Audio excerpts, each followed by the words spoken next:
Bonjour chers amis, et aujourd'hui on entreprend le chapitre 16 de l'évangile de Luc. Notre bon Père du ciel, guide-nous encore ce matin. Nous voulons bien comprendre toujours, nous voulons savoir ce que tu penses, ce que tu dis. Et tu nous l'as dit par la bouche de ton Fils. Oh, ton Fils était celui qui nous a exprimé complètement qui tu étais. Complètement. On ne peut pas avoir de meilleure révélation que ce que le Fils nous a dit de ta part. Aide-nous à comprendre aujourd'hui. Amen. Nous sommes encore dans le même bloc. Jésus s'en va vers Jérusalem. Il va mourir. Il a averti dans les derniers chapitres du verset 9-10 qu'il montait à Jérusalem pour mourir, qu'il va être tué par les autorités juives et par les autorités romaines. Et je crois que Théophile démontre ici pourquoi c'est arrivé ainsi. Pourquoi un homme juste comme Jésus? Pourquoi un homme bon comme Jésus? Pourquoi a-t-il été traité de malfaiteur? Pourquoi a-t-il été traité comme un criminel, comme un révolutionnaire? C'était à cause des autorités juives qui l'ont rejeté, accusé faussement, qui ont soulevé le peuple contre Jésus le Messie. Mais en rejetant le Messie envoyé, Israël signait sa condamnation. Comme toute personne sur la terre qui rejette Jésus, signe sa condamnation de mort éternelle. Jésus, cette fois-ci, au chapitre 16, va se tourner vers ses disciples. Il commence en disant, il dit aussi à ses disciples. Là, il ne s'adresse pas aux pharisiens et aux scribes, aux docteurs de la loi, comme il a fait au chapitre 13. Où est-ce qu'il explique, chapitre 15, excusez, où est-ce qu'il expliquait pourquoi il se tenait avec les gens de mauvaise vie et les publicains. Et Jésus se tourne maintenant vers ceux qui veulent écouter, vers les disciples, vers ces gens de mauvaise vie, vers les publicains qui écoutaient Jésus enseigner, et il les instruit d'une autre vérité. Et en faisant ici, il nous instruit chacun de nous. Nous allons lire, si vous voulez bien, chapitre 16, versets 1 à 13. Jésus dit à ses disciples, « Un homme riche avait un économe qui lui fut dénoncé comme dissipant ses biens. Il l'appela et lui dit, « Qu'est-ce que j'entends dire de toi ? Rends compte de ton administration, car tu ne pourras plus administrer mes biens. » L'économe dit en lui-même, « Que ferai-je, puisque mon maître m'ôte l'administration de ses biens ? Travailler à la terre, je ne le puis. Mendier, j'en ai honte. Je sais ce que je ferai, pour qu'il y ait des gens qui me reçoivent dans leur maison quand je serai destitué de mon emploi. » Et, faisant venir chacun des débiteurs de son maître, il dit au premier, « Combien dois-tu à mon maître ?»« 100 mesures d'huile, répondit-il. Et il lui dit, « Prends ton billet, assieds-toi vite et écris 50. » Il dit ensuite à un autre, « Et toi, combien dois-tu » ? 100 mesures de blé, répondit-il. Et il lui dit, « Prends ton billet et écris 80. » Le maître loua l'économe infidèle de ce qu'il avait agi prudemment, car les enfants de ce siècle sont plus prudents à l'égard de leurs semblables que ne le sont les enfants de lumière. Et moi je vous dis, faites-vous des amis avec les richesses injustes, pour qu'ils vous reçoivent dans les tabernacles éternels, quand elles viendront à vous manquer. Celui qui est fidèle dans les moindres choses, l'est aussi dans les grandes, et celui qui est injuste dans les moindres choses, l'est aussi dans les grandes. Si donc vous n'avez pas été fidèle dans les richesses injustes, qui vous confiera les véritables? Et si vous n'avez pas été fidèle dans ce qui est à autrui, qui vous donnera ce qui est à vous? Nul serviteur ne peut servir deux maîtres, car ou il haïra l'un et aimera l'autre, ou il s'attachera à l'un et méprisera l'autre. Vous ne pouvez servir Dieu et Mammon. Donc Jésus, dans ce texte, instruit ses disciples et les invite à choisir entre Dieu et Mammon. Il faut faire attention ici. Il ne faut pas prendre le mot disciple comme le mot chrétien. C'est les disciples, c'est ceux qui venaient vers Jésus pour écouter. Il y en a qui venaient, il y en a qui repartaient, il y en a qui abandonnaient. Il y a des nouveaux qui s'ajoutaient. Mais les 12, ils sont toujours là. Mais il n'y a pas juste les 12 ici. Il y a les disciples qui sont là. Je crois que c'est plus large que les 12. Et même s'il y avait les 12 ont la même décision à prendre. Comme tout être humain a une décision à prendre, a un choix important à faire. Choisir entre Dieu et Mammon. Et vous allez dire, mais François, c'est qui Mammon? C'est le Dieu de l'argent. C'est le Dieu des richesses. C'est le Dieu qui donnait la prospérité. On dit souvent, l'argent est maître, l'argent est roi, l'argent est le Dieu de ce siècle. Quand on va pour prendre une décision, souvent l'être humain va dire, la première question qu'il va poser, comment ça coûte? Ah, j'ai pas d'argent pour le faire. Ah, si j'avais de l'argent, je le ferais. On ne pose pas la question, qu'est-ce que Dieu veut là-dedans? Notre maître, c'est Mammon. Dans ce monde, les gens ont comme pour maître l'argent. L'argent est la plaie de ce monde. Ceux qui n'en ont pas en voudraient, en rêvent. Et ceux qui en ont veulent en avoir plus. Ils ne veulent pas en donner à personne, mais ils veulent en avoir plus. Des fois, je me demande, qu'est-ce qu'ils peuvent penser, les gens qui ont des milliards, qui ne pourront jamais dépenser? Ils vont mourir sans l'avoir fait, l'avoir partagé avec d'autres. Moi, je me pose la question. Je me dis, qu'est-ce que tu ferais, François, toi? Pas vraiment la même chose. Si je ne partage pas mon 10 000, est-ce que je partagerais plus mon 10 millions? Je pense pas. On a toujours des façons de se justifier pour ne pas partager les biens qu'on a. Hein? C'est souvent comme ça. Mais ici, Jésus raconte une parabole, encore une fois, pour instruire ses disciples. Il dit, il y avait un homme qui avait un économe et a entendu dire que son économe était malhonnête. Son économe ne le servait pas, son économe servait Mammon. L'économe servait ses poches. L'économe s'occupait de son portefeuille plus que le portefeuille du maître. Il n'était pas honnête avec le maître pour lequel il travaillait. Et son maître dit, rends compte, parce que je vais te foutre dehors. C'est terminé. Tu ne travailleras plus pour moi. Et lui, il est un peu dépourvu, un peu triste, un peu, même je dirais, il est en beau joie de voir, comme on dit en québécois, de cette fête prendre des culottes à terre. Il n'est pas vraiment repentant. Mais non. La preuve, c'est qu'il va encore le voler. Et je sais ce que je vais faire. Parce que je ne veux pas mendier quand je vais partir. Je ne veux pas travailler la terre. Je ne veux pas être un cultivateur. Je ne veux pas faire ça. Je ne veux pas mendier. J'en ai honte. Donc, je sais ce que je vais faire. Je vais faire venir les débiteurs. Et il leur demande, comment est-ce que tu dois à mon maître? Tu dois 1000 pièces? Marque 500 pièces. Il demande un autre, comment tu dois? 5000. Marque 3000. Il a fait venir le troisième. Et toi, comment tu dois? Oh, il dit, moi, j'en dois 2000. Ben, il dit, marque 1500. Pourquoi il fait ça? Il dit, pour que dans l'avenir, quand j'aurai plus ma job, je vais avoir des gens qui vont me recevoir. Donc, il prépare son avenir. Il prépare les temps difficiles qui s'en viennent.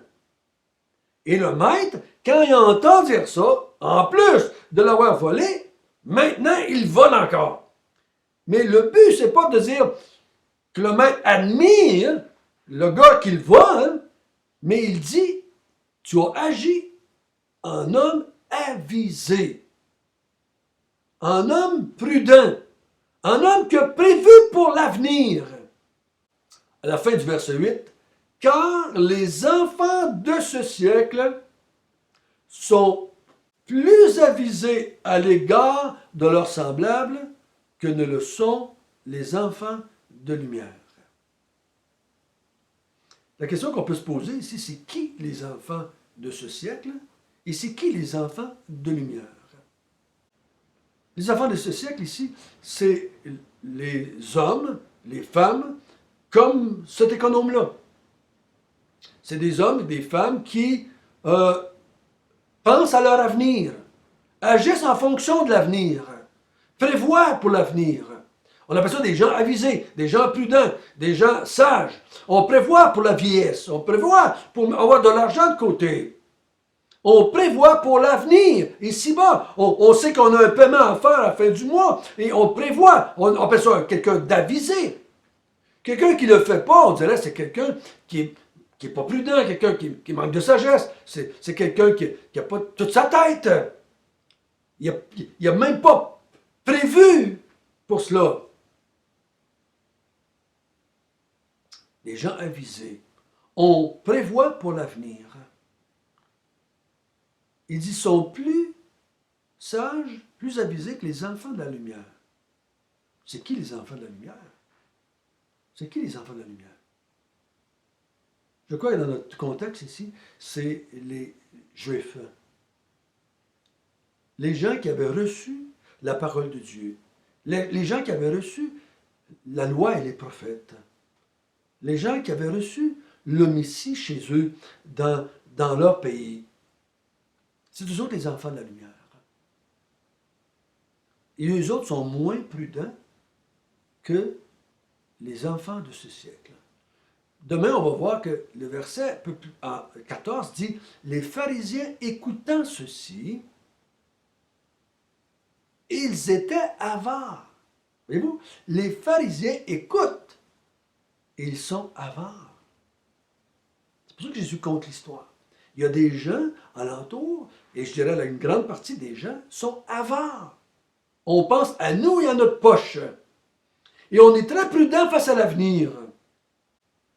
Mais les Juifs manquent de sagesse. Ils ne sont pas avisés en ce qui concerne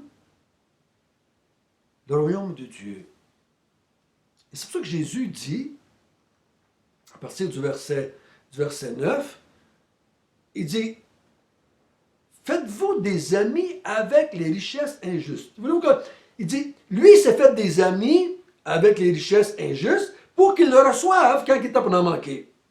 Mais moi, il dit, je vous dis, utilisez ce que vous avez pour vous faire des amis qui vont vous recevoir dans les tabernacles éternels. Jésus n'est pas en train de nous dire ici, maintenant, si tu veux pouvoir entrer dans le ciel, si tu veux faire partie du royaume de Dieu, si tu veux un jour être dans le royaume de Dieu, ben, partage ton argent avec les pauvres. Il y en a qui pensent que ça veut dire ça. Je ne crois pas, on s'est désavantagé. Parce qu'il y en a qui viennent au monde avec des milliards et des millions. Et donc, ils pourraient facilement partager plus que nous et finalement avoir une plus belle place que nous. Il y en a qui pensent ça. Il y en a qui pensent que plus ils vont donner des semblables, plus ils vont être bien reçus. Mais là n'est pas la question aujourd'hui. La question aujourd'hui, c'est est-ce que tu prépares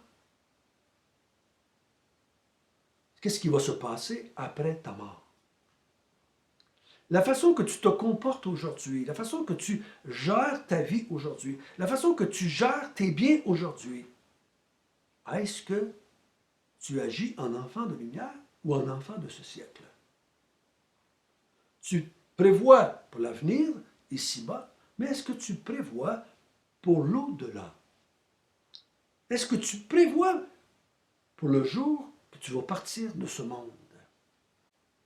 Est-ce que tu penses à cela? Ou si tu es centré, occupé à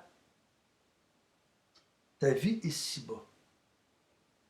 Quand les gens se rencontrent entre eux autres, on parle bien plus souvent d'argent, de biens, de retraite, de fonds de pension, comment ça coûte, puis le gouvernement nous vole, puis titi tata. On pense beaucoup à ça, puis on en parle de ça. Et on en fait des gestes, puis on en passe des heures à chercher du savoir, les meilleurs investissements, puis c'est ci, puis c'est ça. On en fait du temps là-dessus.